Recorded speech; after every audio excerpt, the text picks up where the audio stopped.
Kaixo eta ongi etorriak, hasgaitezen gaurko saioarekin.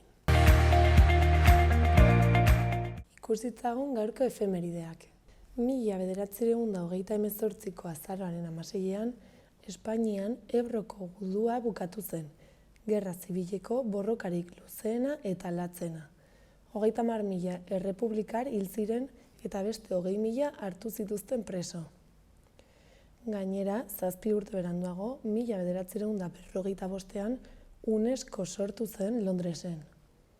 Horretaz gain, azaroaren 16ean ere, baina 1974ean Areziboko mezua bidali zuten Areziboko radioteleskopiotik kanpo espaziorantz. Eta bukatzeko, gaurkoa bezalako egun batez 2006ean, Milton Friedman, estatubatuar ekonomilaria eta ekonomiako Nobel saria hil zen. Goazen gaurko lerroburuekin.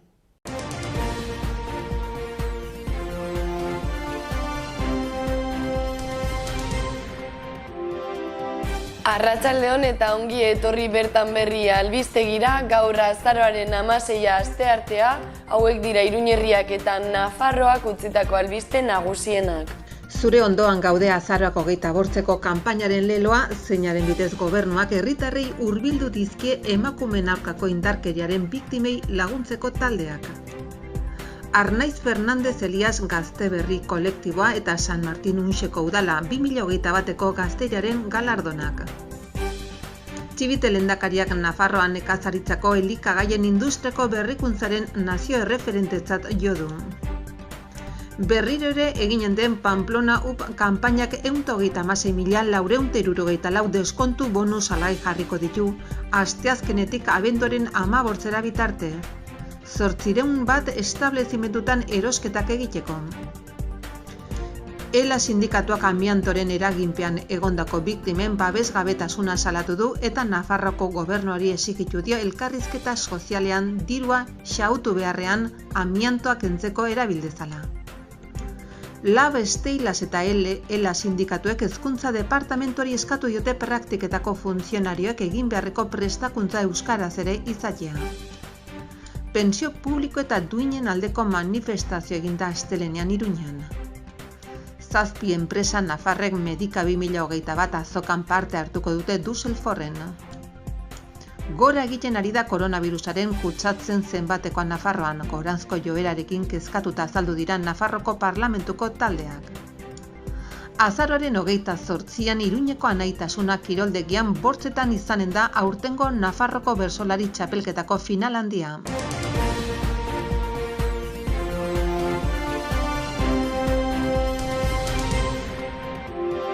Jarrai dezagun asteontako agenda errepasatzen. Gaur, arratsaldeko 7:30 Jakoba Errekondoren 2022 ilargi eta landareak agenda liburua aurkeztuko dute Karrikirin. Bihar, arratsaldeko 7:30 Diraki taldearen kontzertua emanen dute pantaila erraldoiean Herriko Tabernan. Bihar ere, sortaldekoak solasaldi irakurtaldia eskainiko dute Amets Aranguren eta Edoi Etxartek arratsaldeko 8etan Zaldiko Maldikon. Eta asteazkenarekin amaituz, 8etan ere baina Gaiarre antzokian, Ameriketako bidaia antzerkia izanen da. Horretaz gain, ostegunean, 7:30 Jon Basaguren eta Inigo Astizek poesia eta musika errezitaldia eginen dute Kondestablen. Bi artistek haien azken disko eta liburuetako abesti eta poemak eskaintzeaz gain, sormenari eta oraina harrapatzeko moduei buruzko hainbat hausnarketa tartekatuko dituzte. Ostiralean, bestalde, konpromisoa antzezlanaz gozatzeko aukera izanen dute gazte eta helduek arratsaldeko 8etan Antsoaingo antzokian 7 euroko sarreraren truke. Eta agendarekin bukatzeko, ostiralean ere, Oskar Estangak gurerara ikuskizuna eskiniko du arratsaldeko 8etan Aranguren Ibarreko kulturetxean 2 euro eta erdiko sarrerarekin. Kultura urbanoa eta euskara uztartzen dituen musika eta hitzen improvisazio ikuskizuna da. Estilo ezberdinetako musika oinarri batzuen gainean eta bertsolaritzaren teknikak erabiliz, kantu ezberdinak sortzea du helburu edo asmoa, eta gaiak entzuleengandik jasotzen ditu. Pasa gaitezen gaurko komunikabideen azalak aztertzera. Diario de Notiziasekin hasiko gara. Titularra COVID-19 dela eta Nafarroan erregistratutako ospitaleratzeak aste batean hirukoiztu egin direla da. Argazkian partida irabazi ezarren Lasoren garaipena nabarmentzen du. Horretaz gain, gobernuak, UGTek eta Komisiones Obrerasek pentsioen erreforma hitzartu dutela jakinarazten du egunkari honek. Eta elikagaien katea eraldatzeko, Europar Batasuneko 1.000 milioi funts bideratu direla ere jasotzen du gaurko azalean. Bestalde, indarkeria matxistagatik Nafarroan 9 hilabetetan 1.213 salaketa izan direla azpimarratzen du. Gai aldatuz, Ameskoan basurdeek eragindako kalteengatik kezka zabaldu dela aipatzen du. Gainera, 2007tik Nafarroan etxebizitza salmentaren daturik onena erregistratu dela jakinarazten du. Baita bilketa neumatikoa martxan jarri dutela ere. Bukatzeko, Adano laguntzeko filmaz eta larun bedantzaren urteurrenaz mintzatzen da gaurko notiziaz. Diario de Navarrara pasako gara. Titularrak dioenez, gobernuak eta sindikatuek enpresa bururik gabe pentsioen kotizazioak igotzea hitzartu dute. Argazkiaren bidez, etxera itzultzearen beroa irudikatzen du, Joseba Fernandez eta Unai Lasoren kasuan. Horretaz gain, Nafarroak hobekuntzarik ez badago, diskoteka eta tabernetan murrizketak aurreikusten dituela jakinarazten du. Gainera, Juan Antonio Aznarez, Artzapezpiku militarrari eskaintzen dio tarte bat gaurko azalean. Gai aldatuz, Iruñeak 140.000 merkataritza bonu salgai jarri dituela aipatzen du. Baita 14.000 etxebizitzak baino gehiagok lurpeko bilketa estreinatzen dutela ere. Azkenik, Nafarlandak salatu duenez, zergak Espainiako gainerako lurraldetakoen bikoitza direla jasotzen du azalean. Gararekin jarraituko dugu. Lakuak eta Iruñeak kutsadura igoera geldiarazi nahi dutela dio gaurko titularrak. Argazkian, astebete Europar Batasuneko mugan blokeatuta daramaten migranteak ageri dira, eta Polonia eta Bielorrusia arteko mugako krisia nabarmentzen du. Bestalde, Ivanovik kaleratu ondoren, Espaijak Baskoniaren agintea hartu duela jakinarazten du. Eta bukatzeko, Altunari eskaintzen dio tartea. Pasa gaitezen berria ikustera. Titularra Madrilek eta sindikatuek kotizazioak handitzea hitzartu dutela da. Argazkian, Amets Arzalluz ageri da. Horretaz gain, Eusko Jaurlaritzak 400 kasutik gorako intzidentzia duten herrietan neurriak gogortuko dituela azpimarratzen du berriak azalean. Gainera, azaroaren 25 begira, Emakundek adineko andreen aurkako indarkeria salatuko duela aipatzen du. Eta amaitzeko, premia asebete ez duen goi bilera nabarmentzen du, eta COP26aren balorazioa eskatu die berriak hainbat adituri. Euskal Herria irratiarekin bukatuko dugu. Albiste nagusia, Jaso ikastola zaharrean sute bat izan zela da. Bestalde, Elatik eraginkorra ez den elkarrizketa sozialerako dirua amiantoa kentzera bideratzea eskatzen dutela jasotzen du komunikabide honek. Eta azkenik, Gazte Nafarraren saria Arnaitz Fernandez meteorologoak jaso duela aipatzen du.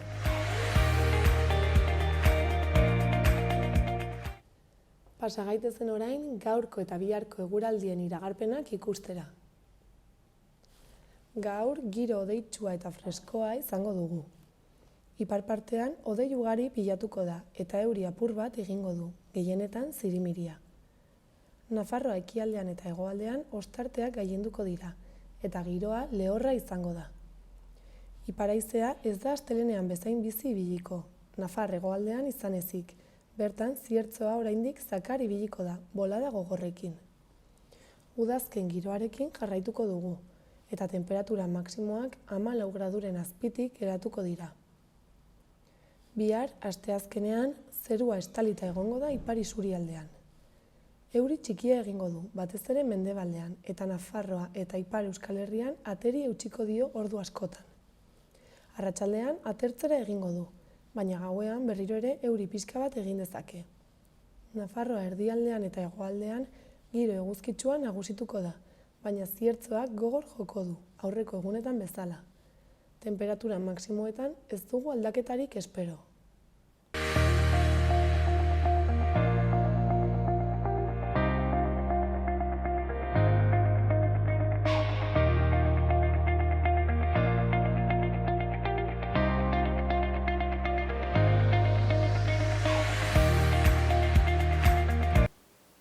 Udalerrietako albistetara pasako gara. Antsoainen aparkalekuaren erregulazioaren planoa online kontsulta daiteke. Bestalde, ostiralean konpromisoa antzezlanaz gozatzeko aukera izanen dute gazte eta helduek arratsaldeko 8etan antzokian 7 euroko sarreraren truke. Igandean, gainera, Salvara el ratoncito Perez antzerki musikala egongo da, 6etan 3 eta 8 urte bitarteko aurrentzat eta 4 euroko sarrerarekin. Eta Antsoainekin bukatzeko, datorren asteartean, azaroaren 23an, 80 amandre ipuin kontaketa egingo dute 7etan Txokogorrin gazte eta helduentzat doain. Arangurenen Ibarreko udalbatzak joan den urriaren 26an onartu zuen Ibarra gazteentzako gune berri batez hornituko duen proiektua idaztea. Proiektua idazteko lehiaketa udal webguneko sede elektronikoan kontsultatu daiteke, eta proiektuak jasotzeko epea 2021ko azaroaren 31an amaituko da. Espazio berri hau entre mutilbaseen proiektatuko da. Gaur egun Kalestinako gimnasioa 3x3 eta bizikleta zirkuitoa dauden partzelan. 1500 metro kuadro inguruko eraikin bat aurre ikusten da espazio estali eta estali gabeen artean, eta bertako gazteriarentzat erreferente izatea espero da. Inguruneari irekita dagoen espazio bat eta errespetuan oinarritutako harreman dinamikak sortuko dituena. Datozen asteetan, Aranguren Ibarreko gazteen artean proiektu parte hartzaileak jarriko dira abian, gaztegune hori abian jartzeko, izendatzeko eta Aranguren Ibarreko herritarrei egokitzeko.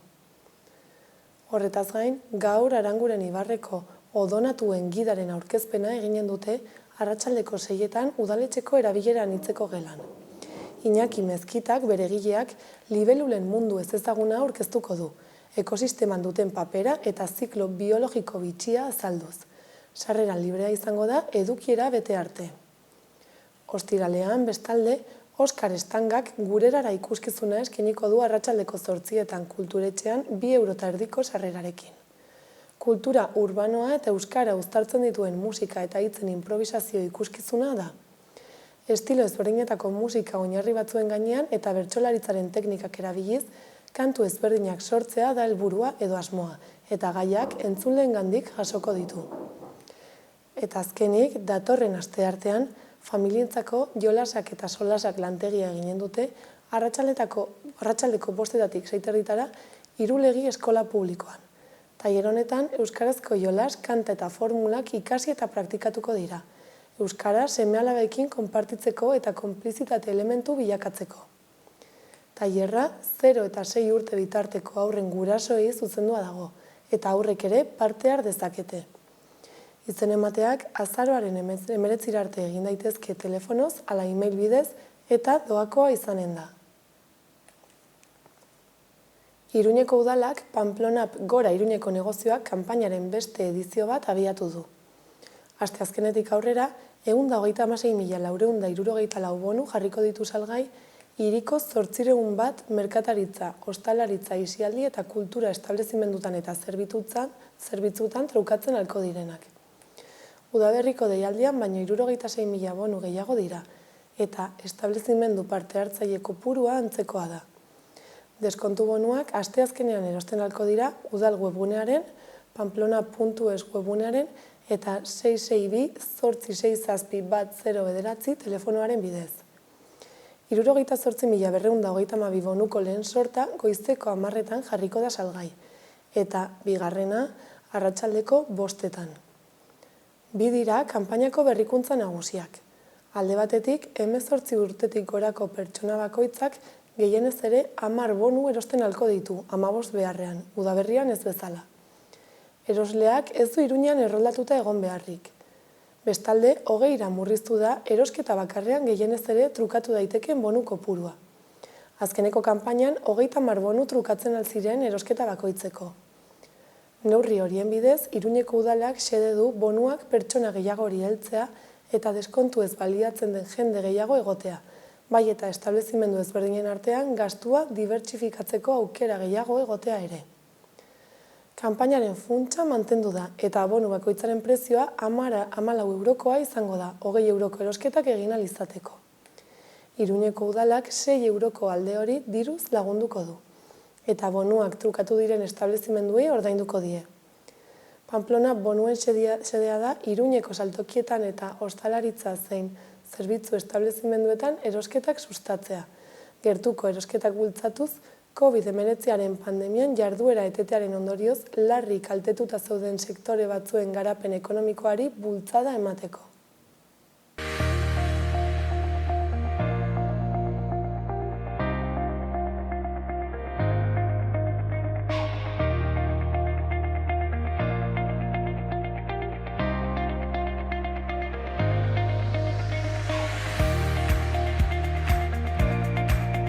Beno, gaurkoz, hau izan da guztia. Mila esker horregoteagatik eta bihar arte.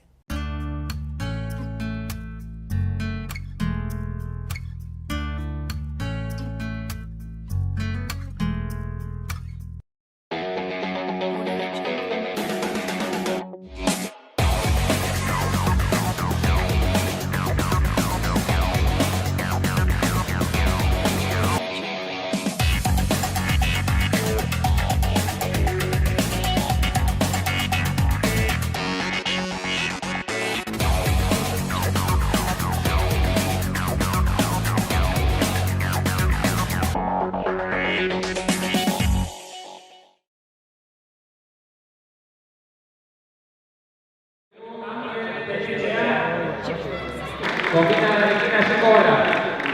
Mesedez, aurra bakarrik eta hiru taldeak bakoitza bere tokian. Lehenengo lana hasiko. Eta hortxe hasi da konbinada. Erran bezala, 8 lokoi filtzea.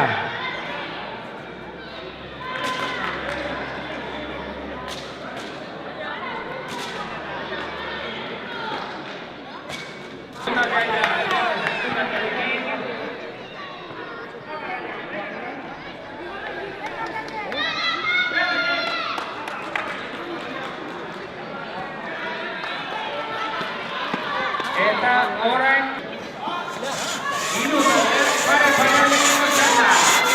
Lehenengo txandako azkenean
Unano, konpartatu aberuko, taldeak horretxe bukatu du.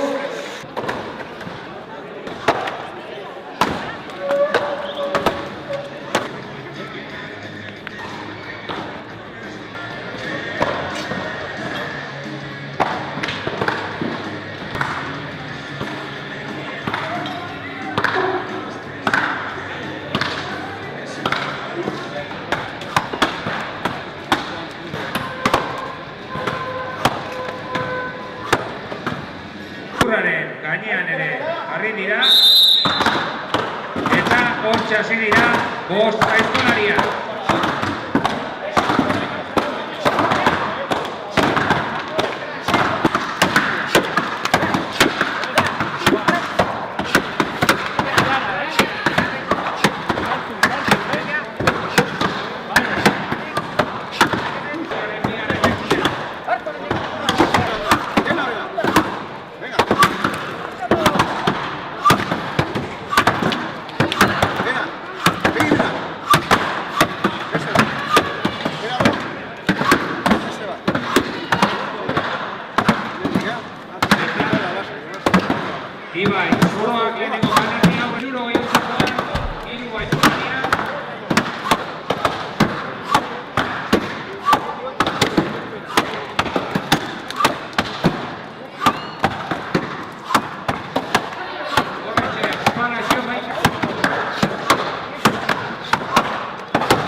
Hor duzu lanean, laugarren posturako alde batetik Palacio, bestetik Jon Tenetxea.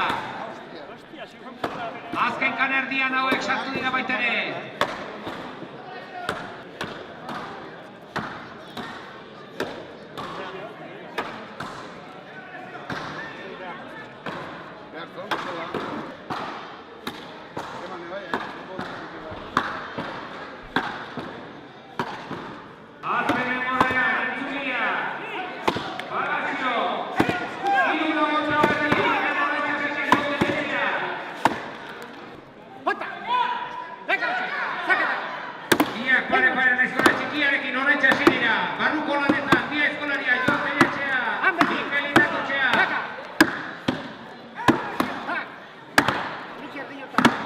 Laugarren postuaren garesti dago gaur.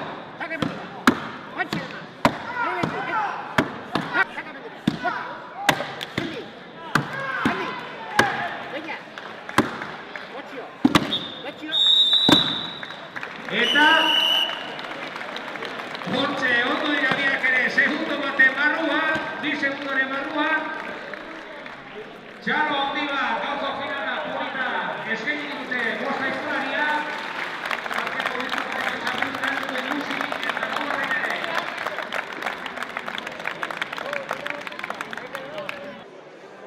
Bueno, aldez arruti zorionak eta pixko bat nola ikusten duzu helduen urteko agenda? Eskerrik asko, urrengo urtean jeistez panaitzia handia izango zen, ez? Ja, hiotzeakin bakarri pozina. Lan handia suposatu izan du aurten txapelketa hori gazteak? Azkenen saio asko etorri gara honea, behin iraiezkeo txapelketak eta gauzak eukiteu, eta orduan martxa pixkatekin etorri gara, eta gaur egi esan enun irabaztea espero. Bigarren iezkeo pozinean, baina oso guztua indako lanakin. Eta uste duzu helduen urtean maila mantentzeko aukera baduzula? Aurten baino koska bat gorako inbeharkot maila mantentzeko, baina saiatuko geha. Erki bada, bazorionak. Bai, eskerrik asko. Oso polita eskaini dute laugarren postua. Garresti salduz, baita txapela ere. Sari banaketan Juanka.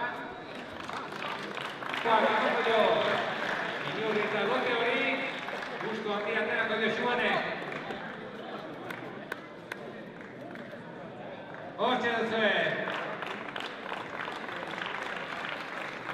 Eta orain urrengo urtean lehenengo baina jokatuko duten bi aizkolaria.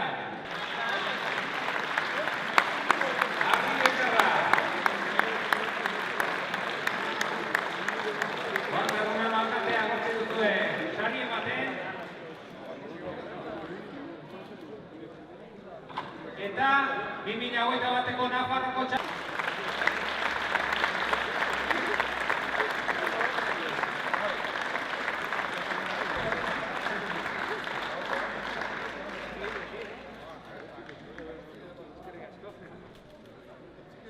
Inurri eta lotea eta hor duzue gauza de impresiatuena txapela, txapelduna Domina Mudai. Gobierno de Navarra. Nafarroako gobernua.